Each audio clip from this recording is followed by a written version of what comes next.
नमस्कार। आज हम पढ़ेंगे प्रकाश अथवा लाइट। प्रकाश या लाइट, इससे आप पूर्व से ही भली भांति से परिचित हैं और आपने देखा ही है कि दिन के समय सूर्य की किरणें आपके खिड़की दरवाजे के छिद्रों से होते हुए आपके कमरे में किस किरण पुंजों के माध्यम से प्रवेश करती हैं। ठीक वैसे ही आपकी टॉर्च या आपकी मोटरसाइकिल, कार की हेडलाइटों से निकलने वाली प्रकाश की किरण पुंज। किंतु यदि आपसे कहा जाए कि विज्ञान की भाषा में प्रकाश क्या है, तो इसको जानने के लिए आज हम एक छोटा सा वीडियो देखेंगे। उसके माध्यम से प्रकाश क्या है इसको समझेंगे। आइए आज हम इस वीडियो के माध्यम से जानेंगे कि प्रकाश क्या है। इस कमरे में आपको क्या दिख रहा है? बेड, सोफा, गमला। रुकिए, अब 1 मिनट, अब आपको कुछ दिखाई नहीं दे रहा है। पुनः हम लाइट ऑन करते हैं, आपको वस्तुएं पुनः दिखाई देने लगी।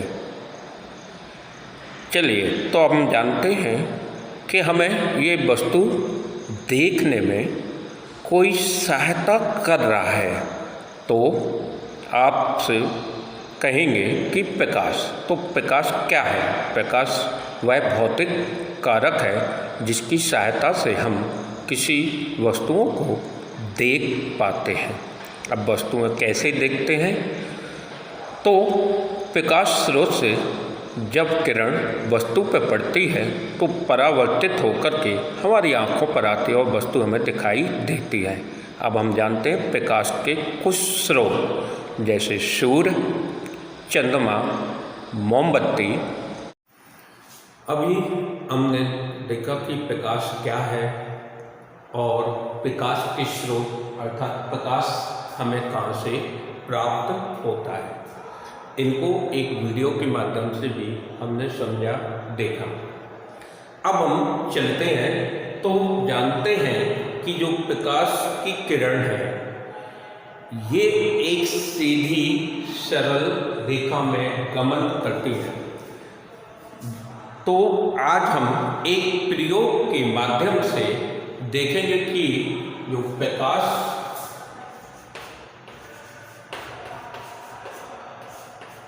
सीधी सरल रेखा में गमन करता है।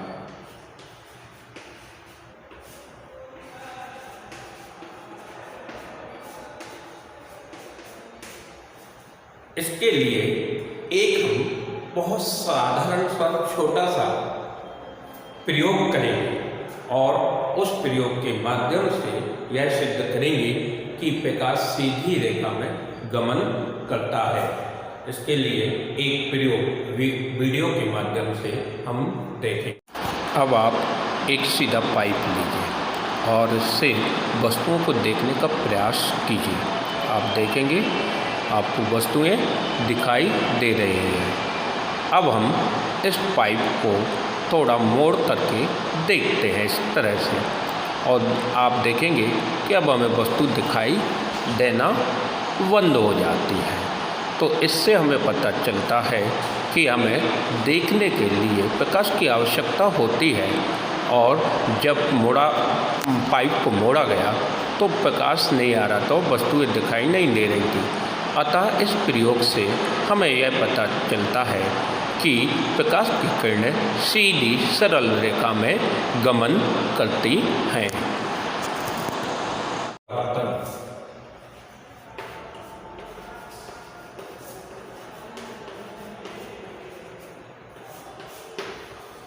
प्रकाश का परावर्तन, जैसा कि अभी हमने प्रयोग के माध्यम से देखा कि प्रकाश की किरणें सीधी एक सरल रेखा में गमन करती हैं, किंतु जब इन किरणों के मार्ग में कोई अवरोध आ जाता है तब इन किरणों का क्या होता है। इसको जानने के लिए हम पढ़ेंगे प्रकाश का परावर्तन। अर्थात जब प्रकाश की किरणें जब सीधी सरल रेखा में गमन करती है और इनके मध्य में कोई अवरोध आ जाता है, जैसे माना ये एक समतल दर्पण लिया हमने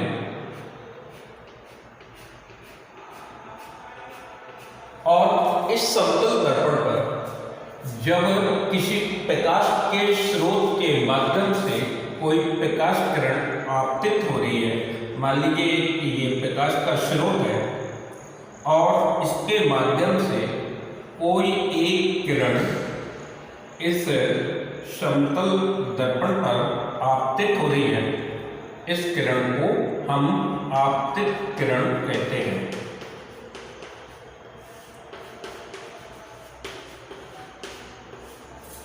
तब इस किरण का क्या होता है, तो इसके मार्ग में जब यह दर्पण आता है और इस दर्पण पर आने के पश्चात यह इससे टकराती है और टकराने के पश्चात पुनः उसी मार्ग पर वापस लौट जाती है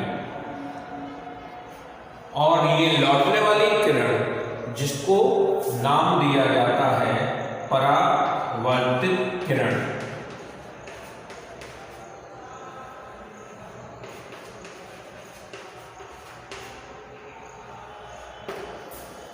तो अर्थात प्रकाश का परावर्तन क्या हुआ, तो इसकी एक सीधी सरल परिभाषा बनती है कि जब कोई प्रकाश की किरण किसी स्रोत से निकल करके एक चमकीली सतह से टकराती है, तो टकराने के पश्चात उसी माध्यम में वापस लौट आती है। प्रकाश की इस घटना को प्रकाश का परावर्तन कहते हैं।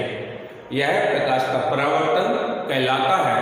प्रकाश परावर्तन के आपने कई दैनिक जीवन में उदाहरण देखे हैं। आप लोगों ने बचपन में एक छोटी सी पंचतंत्र की कहानी सुनी होगी, जिसमें एक शेर और खरगोश, जिसमें खरगोश अपनी चालाकी से शेर का अंत करता है, जो आपके सामने एक चित्र के माध्यम से प्रस्तुत है। आपने देखा होगा किस तरह वह खरगोश शेर को उस कुएं के अंदर उसका प्रतिबिंब दिखाता है और वह अपना दूसरा विरोधी शेर समझकर के परावर्तित होने के कारण जो उसको अपना प्रतिबिंब दिखता है, वो उसको क्या सोचता है कि ये दूसरा शेर है और उसको झपटने के लिए उसके कुएं में कूद जाता है।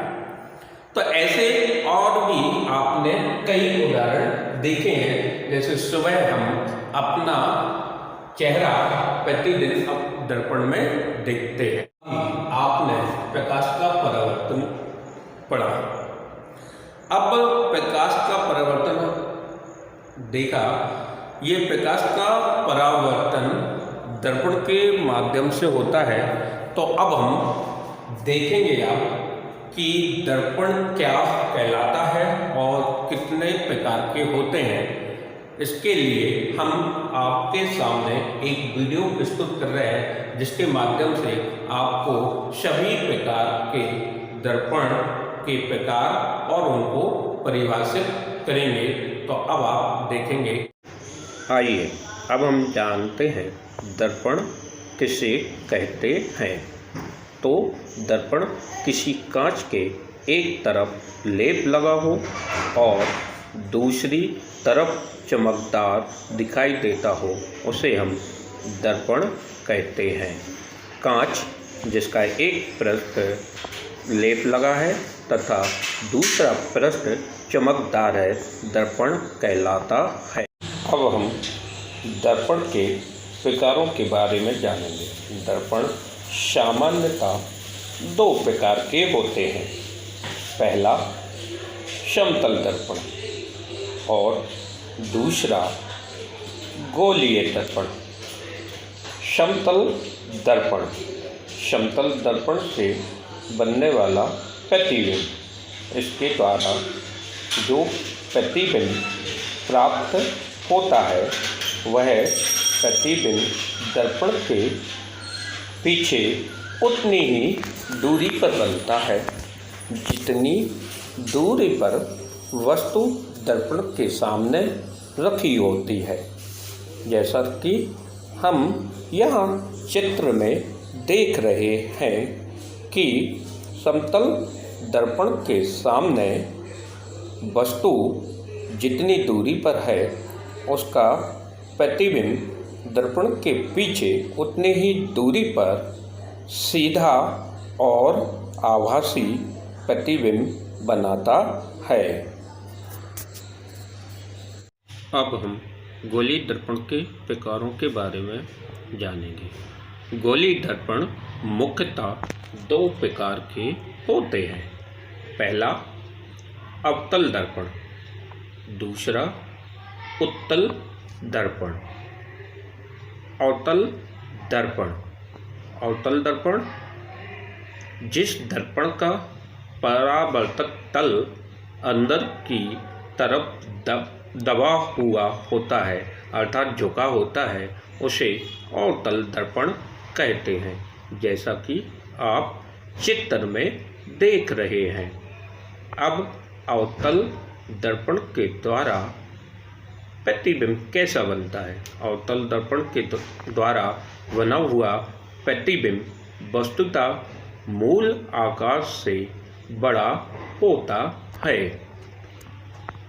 अब हम जानेंगे उत्तल दर्पण। उत्तल दर्पण, उत्तल दर्पण जिस दर्पण का परावर्तक तल बाहर की ओर उभरा हुआ अर्थात उठा हुआ हो उसे उत्तल दर्पण कहते हैं, जैसा कि चित्र में देख रहे हैं। उत्तल दर्पण से बना हुआ प्रतिबिंब मूल आकार से छोटा होता है।